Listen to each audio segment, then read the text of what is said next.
So, ngayon, may panibago na naman tayong bubuksan. Pero bago natin buksan, please don't forget to like, share, and subscribe. Tara, buksan na natin!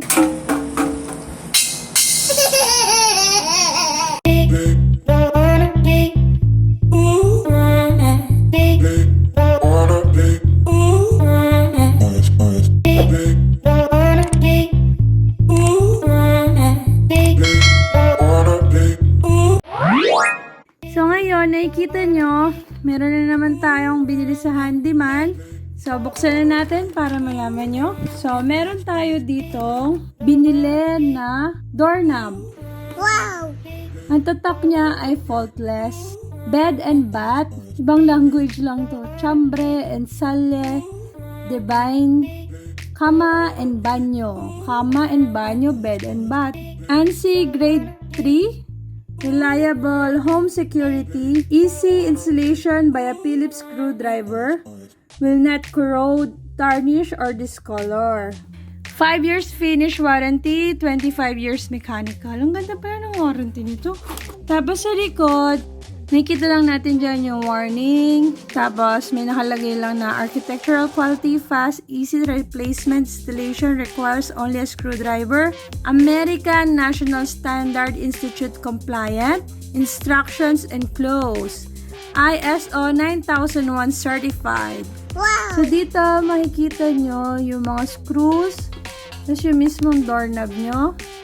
Kasi ang sabi sa akin ng mga gumagawa, ang piliin ko daw yung may screw doon para mas matibay. Ang tawag nila ata ay tubular.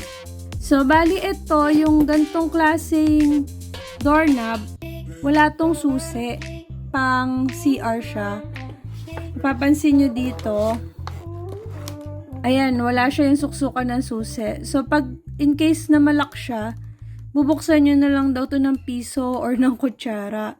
Madalas kasi yung CR namin nalalak, tapos nahihirapan kami buksan. Kaya naisip ko, ganito na lang yung bilhin. Tapos yung sa kabila naman, usual lang naman siya na may lock na ganyan yung doorknob.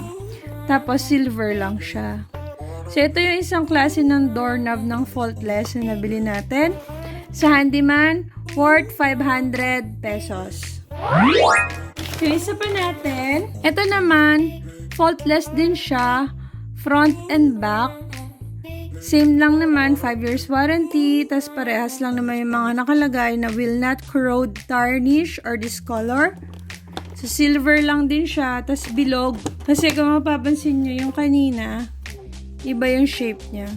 So, ito, pang kwarto, pinili ko na lang bilog. Meron din sila yung parang ganon. Pero, parang mas gusto ko yung bilog. So, same lang din siya. Meron lang din siya ini-screw doon. So, yan kasi yung pinabili sa akin para mas matibay daw. Tapos, dito, ang difference nito doon sa kanina, meron na siyang susi. Kasi sa kwarto naman to. So, kailangan meron talaga tayong pang susi. Sa mga screws. Tapos, ayan. Hindi ko alam yung mga tawag sa ganito. Tsaka, hindi ako mag-i-install nito, kaya hindi ko makikita yung paano siya i-install. So, ipapakita ko na lang din sa inyo kapag naikabit na siya. Kung maganda nga ba siya. So, bali dalawang ganito yung binili natin para sa dalawang kwarto. Nabili natin sa handyman tong faultless front and back ng worth 530 pesos. So, ayan yung nabili natin. Babalikan ko kayo pag na-install na. Yeah! So, naikabit na pala yung mga doorknob. So, ito yung ating doorknob na merong susi. Ganyan na itsura niya pag naikabit siya.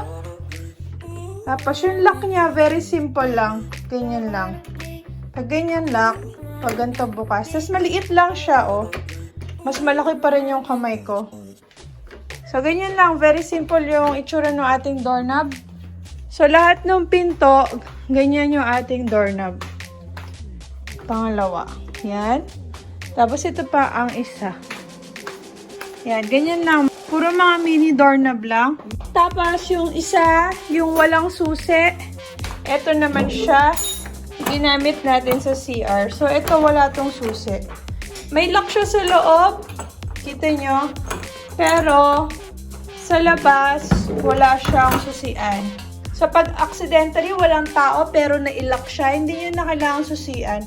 Dito na lang kuha na lang kayo ng kutsara para pipihitin nyo na lang, mabubuksan nyo na. Total CR naman to eh. So, yun yung purpose nito kung ba't ito ang binili natin. So, yun lang. Thank you. Bye-bye! Bye.